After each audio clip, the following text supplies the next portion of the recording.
வரும். புராண காலத்துக்கு பிறகு சரித்திர காலத்துல முதல் இந்தியாவிலே தோன்றி இந்த வேதோக்தமான ஒரு மதத்தை திரும்பி புனருத்தாரணம் பண்ணின ஒரு மகாத்மா அவதார புருஷர் அப்படின்னுட்டா ஆதிசங்கரர் தான் சரித்திர காலத்துல முதல் ரிஷியா வரார். சரித்திர காலத்துல அதுக்கு முன்னாடி பௌத்தர் இருந்தார், சங்கரருக்கு முன்னாடி தான். ஜெயினர் இருந்தார், மகாவீரர் சங்கரருக்கு முன்னாடி தான். அதுக்கு முன்னாடி சாங்கிய தத்துவங்கள்லாம் இருந்தது, சங்கரருக்கு முன்னாடி தான். சார்வாகம்னு ஒரு மதம் இருந்தது, சங்கரருக்கு முன்னாடி தான். ஆனா அந்த மதங்கள் எல்லாம் வேதத்தை ஒத்துக்காத ஒரு மதங்கள். அதனால அதற்கெல்லாம் அனீஸ்வரவாதிகள்னு பேர்.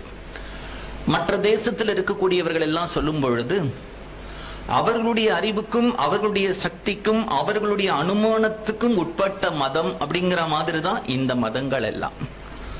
ஆனா சங்கரர் ஸ்தாபித்த மதமும் வேதோக்தமான ஒரு மதம்.